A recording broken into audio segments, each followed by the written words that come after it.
Alright guys, getting ready back here.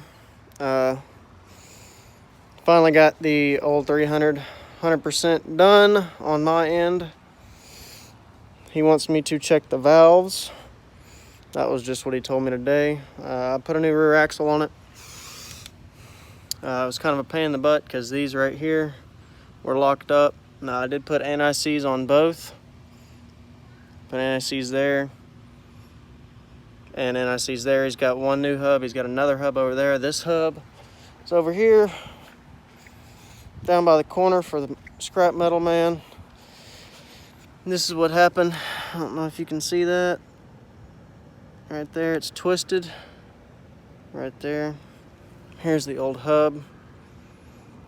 There's like no splines on the end of that. What he did was he stripped the rear axle. You can see the splines right here. There are no splines right there. So we got a new rear axle. Put a new rear axle on there. I just pulled it out. Waiting on him to come get it. Probably going to be next week sometime, so it'll give me time to get the book and whatever. I did have to put a new bolt right here. I went to Tractor Supply. Got that bolt. He did not have a vent line right here on this. So I just drilled a hole, put a 3/16 pipe, double pipe barb in there, and JB welded it. I did seal the rear axle there, sealed it there, and sealed it back there. Sealed it right here. I went to put the brake on, and it broke whenever I hit the brakes the first time. Not sure why it broke. It was brand new, but it broke. He sunk it. He had a 25 overdone on it. Now we're having a problem getting it at idle. So we broke it in and it was running fine. Now it's not. I did fill the transfer case with grease. I haven't tapped it yet because I want him to run it a little bit before I tap it. He's got ants all over his tire. Where are these ants coming from? Time for some ant poison.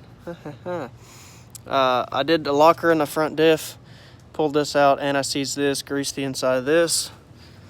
Put a grease fitting right there so he could grease it. I just finished the wheel bearings. Now he does have a bad knuckle on this side, so I'll have to get another knuckle next time it's ready for wheel bearings because we also have to do the bottom ball joint. When we do that, I did wheel bearings on this side as well. This one's good, nice and tight. The other thing I did was I've done a lot of work to this bike actually. I painted the swing arm for him a while back. Painted it white. I've done swing arm bearings on this one. I have done wheel bearings twice. This last time was within 4 months. He had Outlaws on there first. Now he went to these Moto Bosses. Like I said, I've semi-locked the front diff. I've changed the rear end and rebuilt the rear end I don't know how many times. This is the one we thought we screwed up, but we didn't. Turned out to be the rear end. I think what he did is he just stripped the splines enough in the rear end. That way it wouldn't grab, so I think he's gonna have to get a rebuild kit for that. The one that's on there is the stock gears for right now. But that's basically it. Like I said, the next thing he just told me he wanted to do was check the valve adjustment because it's having a hard time idling. It'll idle real low, then it'll idle fine, then it'll idle real high, and sometimes it won't idle at all. Don't think it has anything to do with having the 25 overdone because you shouldn't have to change anything. You're only going like 7 cc's over stock, making it a 292 or something like that. 293. Can't remember. They're not true 300s, but this is a 1990 300 4-tracks, full-time 4-wheel drive. Was originally blue.